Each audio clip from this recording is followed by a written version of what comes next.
Good morning எல்லோருக்கும். இன்றைக்கி நம்ம உங்களுக்கு ரவா உப்புமா எப்படி பண்ணணும்னு சொல்லி கொடுக்குறோம். ரவா உப்புமா ரொம்ப ஈஸியான டிஃபன் தான்.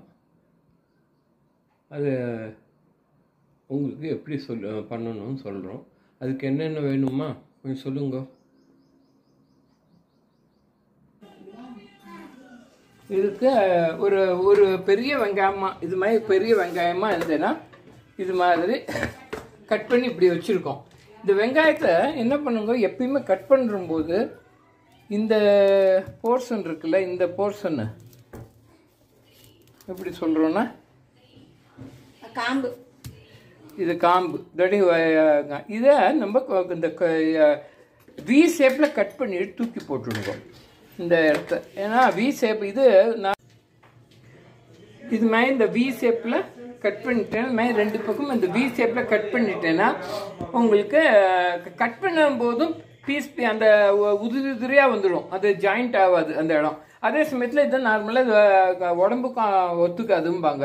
ஸோ இதை நம்ம வி ஷேப்பில் கட் பண்ணிட்டு அப்புறமா வெங்காயத்தை கட் பண்ணணும். அதுக்காக இந்த காமிச்சோம். இப்போ அதுக்காக கட் பண்ணதுக்கப்புறம் இந்த மாதிரி பொடி பொடியாக கட் பண்ணி வச்சுக்கோங்க வெங்காயம். அதுக்கு எவ்வளோ மிளகா, இது எவ்வளோ ரவை போட்டிருக்கேங்கம்மா? இல்லை, ரவை எவ்வளவு? 1.5 டம்ளர் ரவை. இதை நல்லா வறுத்துக்கோங்க. வறுத்தாச்சா?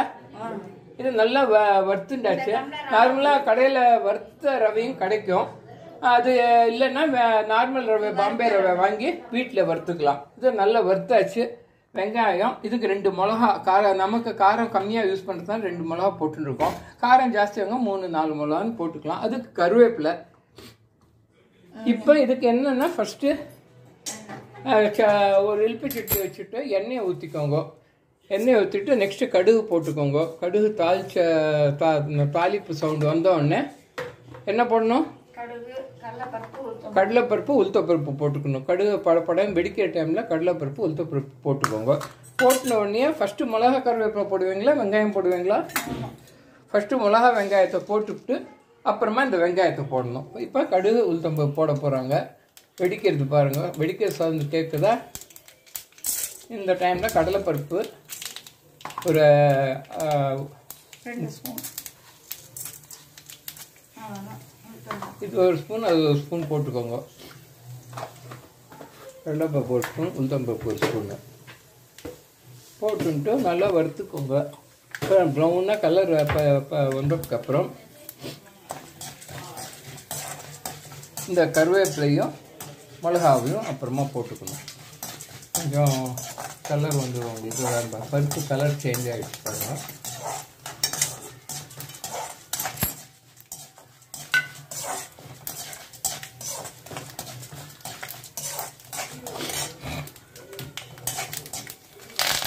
இந்த கருவேப்பிலை, பச்சை மிளகா அதுவும் போட்டாச்சு. நல்லா அதுவும் வச்சு இப்போ வெங்காயத்தையும் போட்டுருங்க.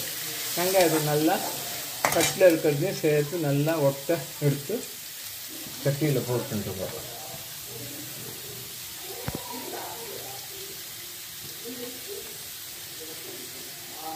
போட்டு நல்லா வதக்கிக்கோங்க வெங்காயத்தை.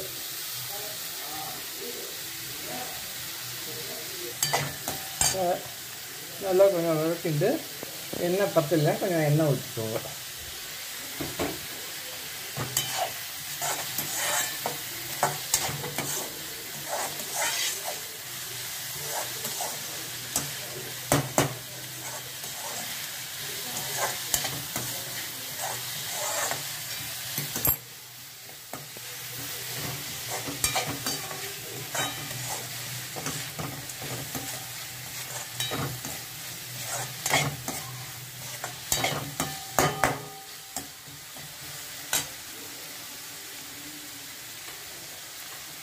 வீட்டில் டிவியில் ராமாயணம் ஓடிட்டுருக்கு.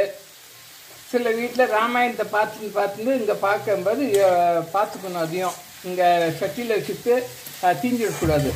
ஸோ இதெல்லாம் கேர்ஃபுல். வீட்டிலலாம் இதெல்லாம் ஒரு டிப்ஸாக நடுவில் சொல்கிறேன், அவ்வளோதான். இதை யாரும் தப்பாக எடுத்துக்காதுங்க. ஒரு டிப்ஸ் மாதிரி. நம்மலாம் டிவியை பார்த்துட்டே சமையல் பண்ணுவோம், என்ன ஆகும், ஒரு பக்கம் தீஞ்சு போயிடும். ஸோ கவனம் சமையலில் இருக்கும்போது சமையலில் இருந்துட்டுன்னா சமையல் நல்லாயிருக்கும்.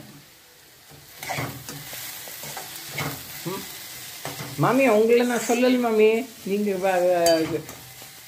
தான் கவர்மெண்ட் செலுத்திட்டு இருக்கீங்க. சும்மா ஜஸ்ட்டு டிப்ஸு, சென்ட்ரல் ஒரு டிப்ஸு. இப்போ வெங்காயத்தை இது மாதிரி பண்ணணும், இது மாதிரி ஜஸ்ட் ஒரு டிப்ஸு கொடுத்தீங்கன்னா அவளுக்கும் கரெக்டுன்னு தோணும். ஒவ்வொரு டைம்லையும் ஏதாவது ஒரு டிப்ஸு சொன்னால் அதை ஆட் பண்ணிக்கோங்க உங்கள் கிச்சனில்.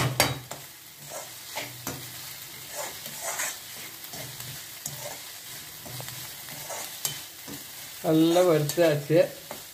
கலர் ப்ரௌனாக வெங்காயமும் கலர் சேஞ்ச் ஆகிடுச்சு.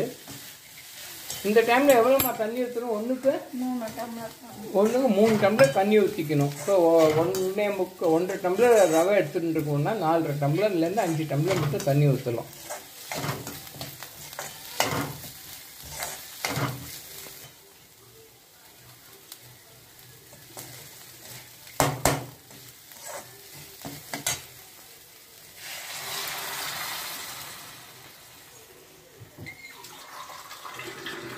ஓ நைஸ். உப்புமா பண்ணது எப்படி தெரிஞ்சது உங்களுக்கு? குட். எவ்வளோ டம்ளர் ஊற்றினாங்க தண்ணி? 1க்கு 3. இதுக்கு எவ்வளோ ஸ்பூன் கல் உப்பு போடுறீங்க? சால்ட்டு ஒரு 1.5 ஸ்பூன் போட்டீங்களா? இந்த டைமில் நீங்கள் உங்களுக்கு தேவைக்கேற்ற உப்பை போட்டுருங்க. பொதுவாக நம்ம 1.5 ஸ்பூன் போட்டுருக்கோம். டேபிள் சால்ட்டாக போட்டோம், கல்லுப்பு கூட போட்டுக்கலாம். போட்டு நல்லா இந்த கொதி வர மட்டும் இந்த தண்ணி கொதிக்கிற போது தான் ரவையை போடணும். இதில் பொடி பொடியாக உருளைக்கிழங்கு கூட நெருக்கி போட்டுக்கலாம், வெஜிடபிள் உப்புமா மாதிரி பண்ணலாம். பட் இன்றைக்கி நம்ம உருளைக்கிழங்கெல்லாம் பொடி பண்ணி போட்டுக்கல. நெக்ஸ்ட்டு ரெசிபி காமிக்கும் போது அதையும் உருளைக்கிழங்கு பொடி பொடியாக, பீன்ஸை பொடி பொடியாக நெருக்கி வெஜிடபிள் உப்புமா. மீதிலாம் இதே தான், சேம் ப்ராசஸ் தான். வெங்காயத்தெல்லாம் பீன்ஸும் கேரட்டு அப்புறம் உருளைக்கிழங்கு இது நல்லா பொடி பொடியாக நெருக்கிவிட்டு இந்த வெங்காயம் போட்டதுக்கப்புறம் அந்த காயையும் சேர்த்து போட்டு இது வதக்கிட்டு இந்த ரவையை போட்டுன்னா உங்களுக்கு வெஜிடபிள் உப்புமான்னு. அதான் அந்த வெஜிடபிள் அதான் உருளைக்கிழங்கு, கேரட்டு, பீன்ஸ் இது 3 தனியாக வேக வச்சுடுங்க. வேக வச்சுட்டு அப்புறமா இந்த வெங்காயத்தை நல்லா வதக்கினதுக்கப்புறம் இந்த வேக வச்சதை போட்டுவிட்டு, அப்படி தானேம்மா? கரெக்டா? வேக வச்சுட்டு இதில் போட்டுடணும். தண்ணி போட்டுட்டு தண்ணியும் ஊற்றிட்டுணும். அதுக்கப்புறம் கொதி வந்தோடனே ரவை போட்டுக்கணும். இந்த டைமில் உப்பு டேஸ்ட் பார்த்துட்டுருங்க. ஏன்னா அப்புறமா உப்புமா ஆனதுக்கப்புறம் நீங்கள் உப்பு போட்டுக்க முடியாது. ஸோ இப்போ லிக்விடாக இருக்கும்போது உப்பு சரியாக இருக்காமல் பார்த்துட்டு பத்தலைன்னா கொஞ்சம் உப்பு போட்டுக்கோங்க. ஸோ இது ஒரு டிப்ஸ் மாதிரி. ஸோ உப்புமா நீங்கள் ரவை போடுறதுக்கு முன்னாலேயே இந்த ஸ்டேஜில் நீங்கள் அந்த தண்ணியை கொஞ்சம் டேஸ்ட் பண்ணிவிடுங்க. இப்போ உப்பு கரெக்டானு சரியாக இருந்ததுன்னா இது பண்ணிவிட்டு நீங்கள் இப்போ எப்படி கையால் மின்ட்டு ரவையை போடணும். இன்னும் கொதி வரல, பாருங்க கொதி வந்துடுச்சு. இது மாதிரி இந்த டைமில் சிம்மில் வச்சுருங்க அடுப்பை. சிம்மில் போட்டு கொட்டின்ண்டே கலரணும், கை விடாமல் கலரிண்டே கொட்டு. இல்லை ஒரே இதில் ரவையை கொட்டிட்டு கலரினா அங்கங்கே கட்டி தட்டின்றோம். அது பார்த்துக்கோங்க. அரிசி உப்புமாக்கும் அப்படி தான், ரவை உப்புமாக்கும் அப்படி தான். ஒரு கையால் கொட்டின்ண்டே வரணும், இன்னொரு கையால் கலரிண்டே வரணும். ஒத்தா போல் உங்களுக்கு உப்புமா வந்துடும். இல்லைன்னா அங்கங்கே கட்டி கட்டியாக நிற்கும். அதை பார்த்துக்கோங்க.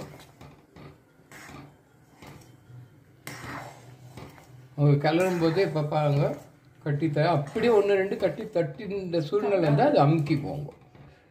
பட் வறுத்த ரவையாக இருக்கிறதுனால கண்டிப்பாக கட்டியும் தட்டாது. போடுற விதமும் இருக்குது, கிளறுற விதம் இருக்குது. மாமிக்கு எல்லாம் கரெக்டாக செய்வாள். மயிலாப்பூர் மாமின்னு பேர். தஞ்சாவூர் மாமி.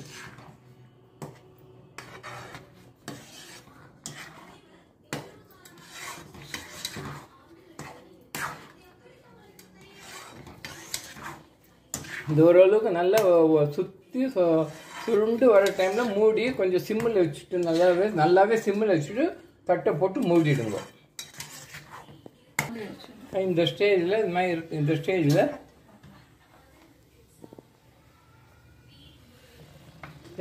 லேசாக மேலே படுற மாதிரி கொஞ்சம் ஒரு முட்டை எண்ணெய் ஊற்றிட்டேன்னா அந்த உப்புமா வந்து கொஞ்சம் உங்களுக்கு சாஃப்டாக தெரியும். சில பேர் நெய் ஊற்றிடுவாங்க, இதில் வாசனையாக இருக்கும். மூடி வச்சாச்சு. எவ்வளோ நிமிஷம் இருக்கணும்? ஒரு 5 நிமிஷம் அப்படியே மூடி வச்ச வாக்கில் வச்சுட்டு அப்புறமா எடுத்து பார்த்துட்டு எப்படி இருக்குன்னு பார்த்துட்டு அப்புறமா உப்புமா மாவை எடுத்து வச்சிடலாம். தனி அப்படியே கூட வச்சுக்கலாம். இதுக்கெல்லாம் கண்டெய்னர் மாற்றணும் அவசியம் கிடையாது. நம்ம பொதுவாக நான் சொல்லுவேன், கண்டெய்னர் மாற்றணும். உப்புமாவை அப்படியே வச்சுட்டு ராத்திரி நம்ம யார் சாப்பிடணுமோ சாப்பிட்டுட்டு அப்புறமா நம்ம இருந்ததுன்னா வேணால் தனியாக ஒரு கண்டெய்னரில் மீதி எடுத்து வச்சுக்கலாம். அப்படி இல்லைன்னா ராத்திரியே ஃபினிஷ் பண்ணிடலாம். ஸோ இப்போ இருக்க கண்டிஷனில் நான் மூடி வச்சுருக்காங்க. இன்னும் ஒரு 5 மினிட்ஸ்க்கு அப்புறம் மறுபடியும் வீடியோ போட்டு காமிக்கிறேன். அதுக்கப்புறம் இந்த வீடியோவை முடிச்சு வைக்கிறேன். அவ்வளோதான், உப்புமா ஆயிடுச்சு. தூரம் ஆயிடுச்சு. 5 நிமிஷம் கழிச்சு இப்போ இனிமேல் நம்ம எடுத்து சாப்பிட்றதுக்கு தான் ரெடியாக இருக்குது. இதுக்கு நம்ம சைட் டிஷ்ஷு ஊறுகாய் இல்லை தேங்காய் சட்னி இல்லை ஏதாவது கொஸ்ஸு எதுனா பண்ணி சாப்பிட்லாம். பட் நம்ம இன்னைக்கு தொக்கு இருக்குது, தேங்காய் சட்னி பண்ணியிருக்கோம், அது யூஸ் பண்ணிக்க போகிறோம். Thank you for viewing my video. Next video we will come with a new recipe. Thank you.